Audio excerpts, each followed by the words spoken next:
If your team is trying to move faster with AI, but keeps hitting roadblocks with architecture, scale, or reliable deployment, QCon AI in New York this December 16-17 could help. It's a practical, hype-free conference where you learn from the people in the trenches. No hidden vendor pitches, just useful architectural insights and patterns that you can take back to your team the very next day to build and scale your AI initiatives. Learn more at QCon.ai.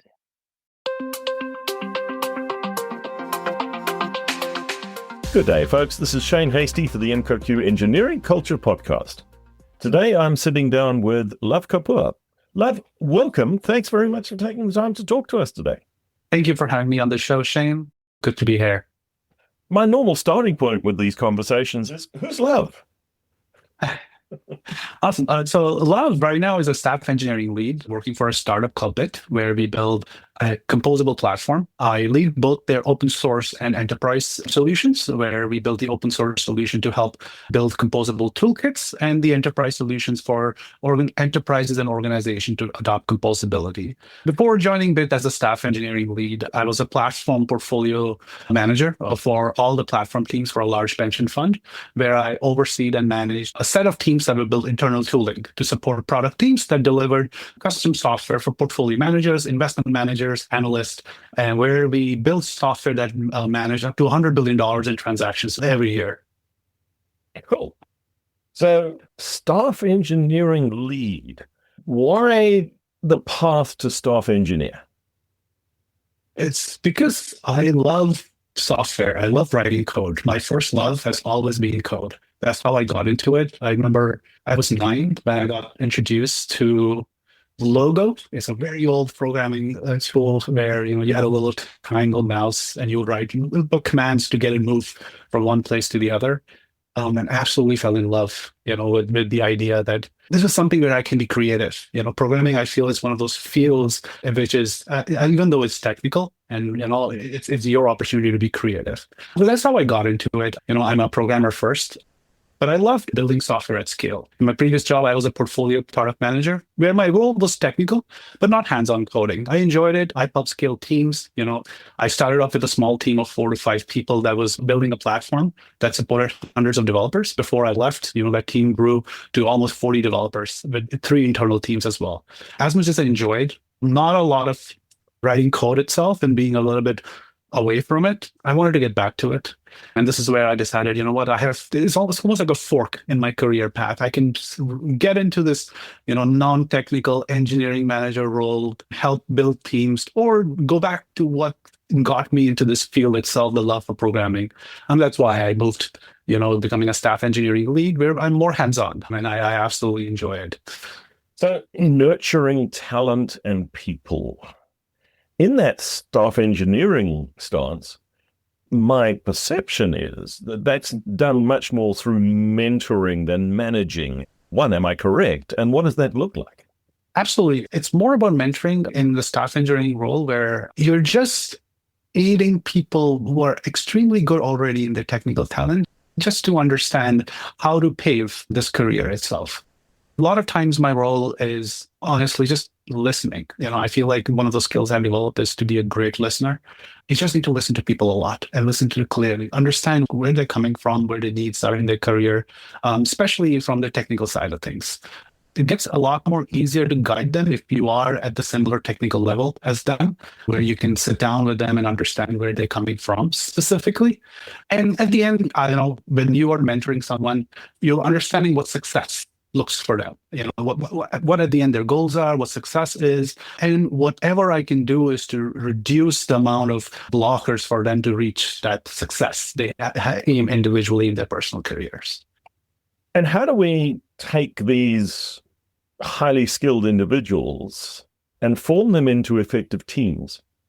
The number one thing that is trust. You need to make them feel that there is a level of trust. You trust them. One of the things I always tell enterprises every time I join and I'm leading a team is the reason we hire people with great talent is because we trust. We don't need to tell them specifically or handhold them at the end to do stuff. What we need to do is create an environment where they feel like their capabilities, they can use it without any hesitance itself. The environment itself allows them to do it. So for highly technical folks and building a high-performing team, it's the level of trust within the organization you start, the freedom you give them to do stuff and express themselves at the end, even through technically itself.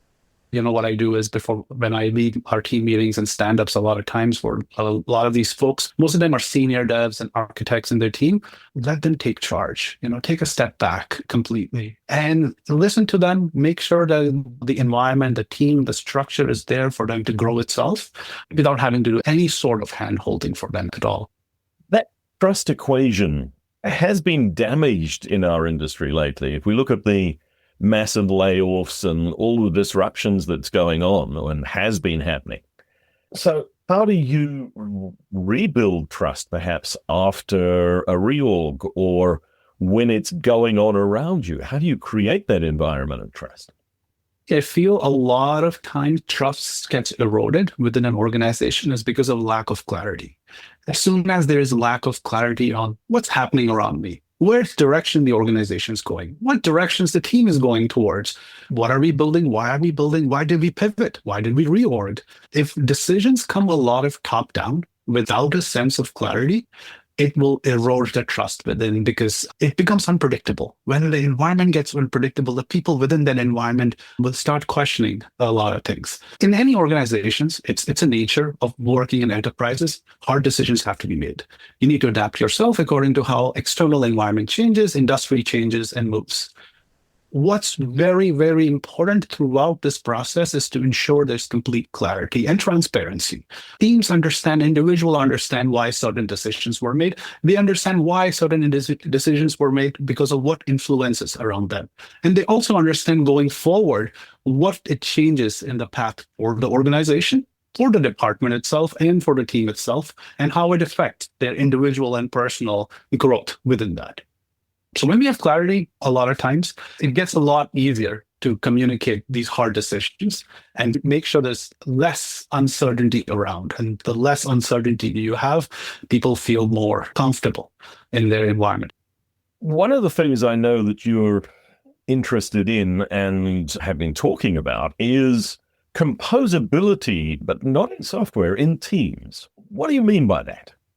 Composability is such a strong concept because if you ask any developer how they build software, even without saying the word composability, even when they envision stuff, how software gets built, it's pure on composable principles itself. You always build on top.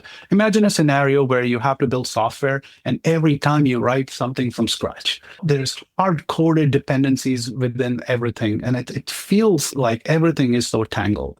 I was in this scenario before because when I was leading these platform teams, one of the biggest differences between leading a platform team versus a product team is your customers are other developers, which is a completely different equation versus your customers being non-technical users. When your customers are internal developers, your number one goal as a platform team is to alleviate all the pain and the blockers they feel in their day-to-day job.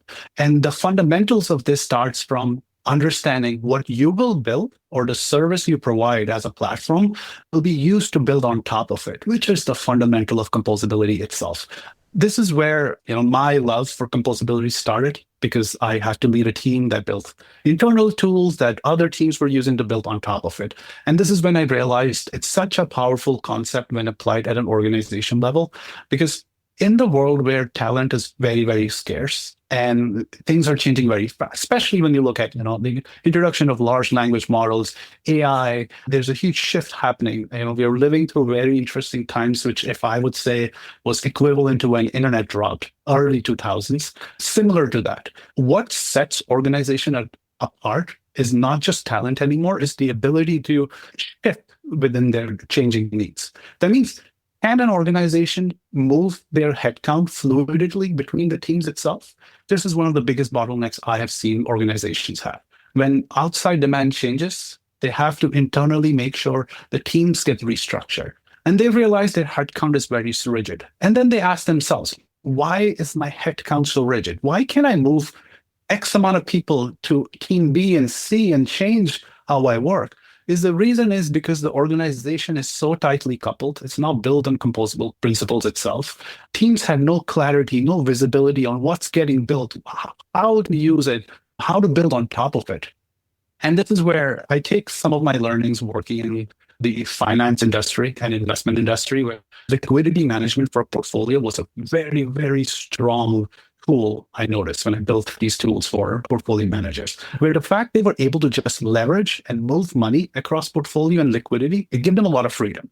And the same principles applied at an organization level for technical leaders and for technical executives. If they have the ability to move headcount as freely as capital gets moved between portfolios, it gives them immense amount of freedom. And that ties back to how composable the organization is, how clear the contracts are between the teams, how teams understand each other's capabilities, and then how they build on top of it. This goes almost counter to the concept of the long-lived stable team. It also aligns with work by Heidi Helfland on dynamic reteaming. How do you help the individual engineer become comfortable to shift and to move around in this fluid team environment? It starts with asking yourself, why does an engineer feel comfortable in a long-lived team itself? At the base of a long-lived team, the core principle makes an engineer feel comfortable.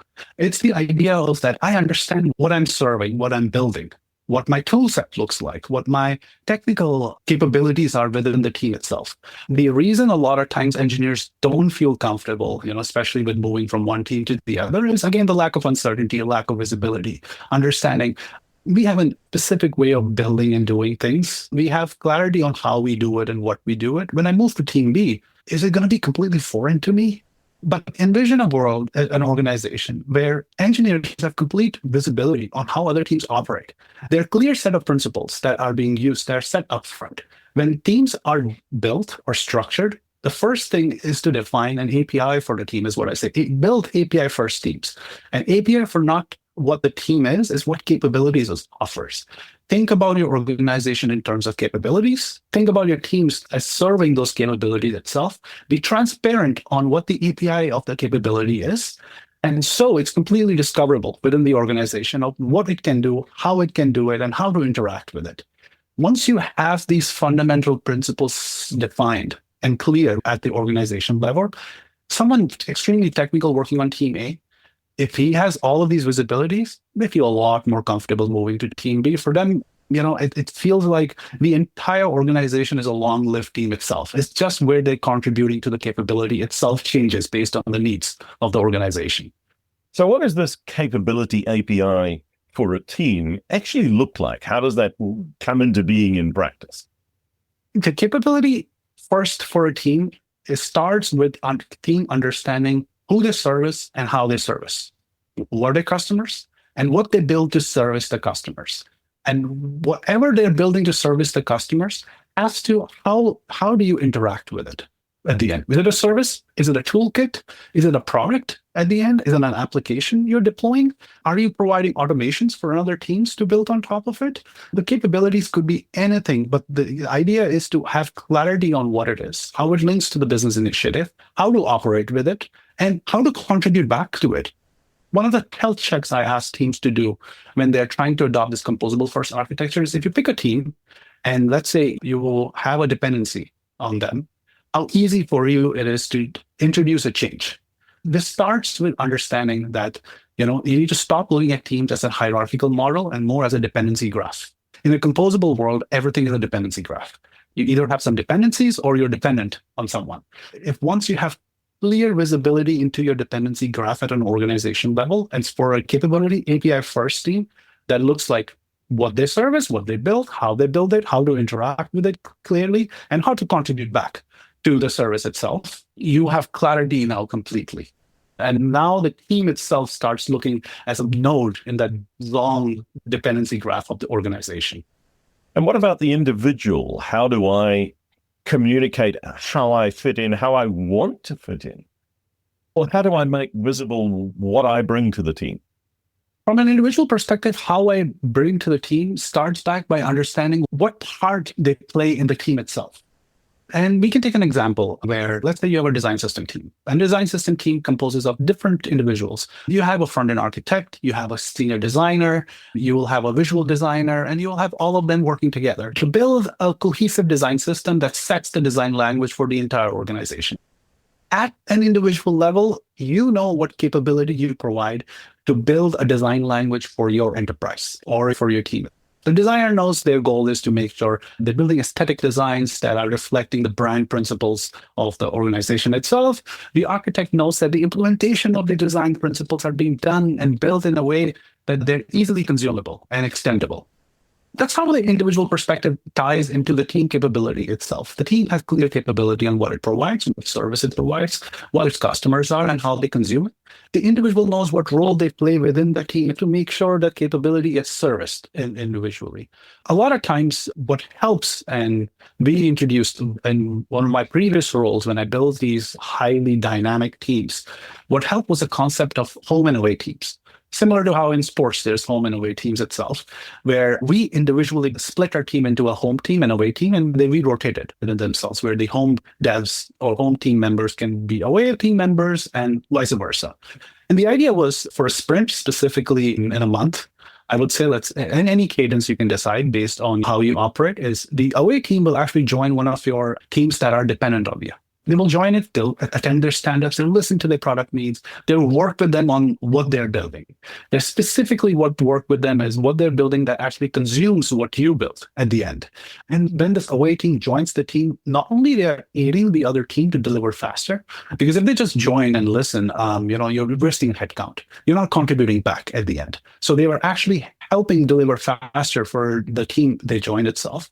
But they were learning, they were gaining knowledge of how the internal team operates, how they build onto it, what their design development practices look like, how their customer needs service up. And they take it and come back to the home team. And they share during home team sprints about this is how people who are dependent on us operate. This is how their customers operate. And similar for product managers of the home and away team as well. And I can foresee in the future what they're trying to build. Can we front run and build for them stuff? So when they reach to a point, we can service it.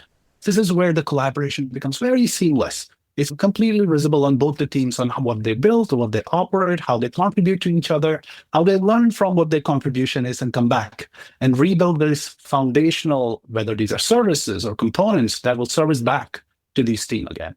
And this proved to be a very powerful concept to scale a lot of these platform teams that were internal service teams. So the home and away metaphor there, that makes sense. How do we help people grow their careers in this very fluid environment? This fluid environment actually gives them a lot more opportunity to grow.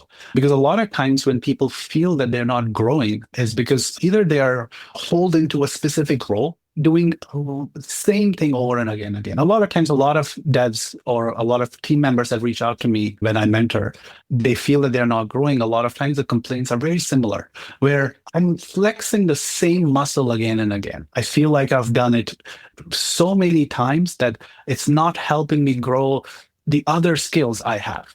And a lot of times it's not because, they're deliberately put in a position that it's because the team structure is so rigid that ends up putting them in this position that the fact they're so accustomed to doing the same thing again, they're extremely good at it, which helps the team to deliver fast, which also makes it very difficult to replace them because you will take a cost once you replace them. But then what you do in this process is you forget about, from an individual perspective, how negatively it's affecting their career growth. But imagine when they have more flexibility to grow, the more areas they can contribute. Instead of contributing within the teams, they feel, empowered that not only I help within my team, I have the capability to, let's say, be part of an away team, join another team, contribute to their customers or their tech stack, improve those skills, or work on a more product-facing or different tool set you were working on before.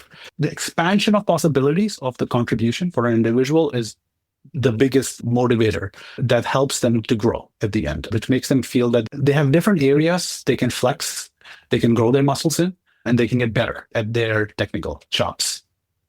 So when the organization is a dependency graph, how do we as leaders coordinate?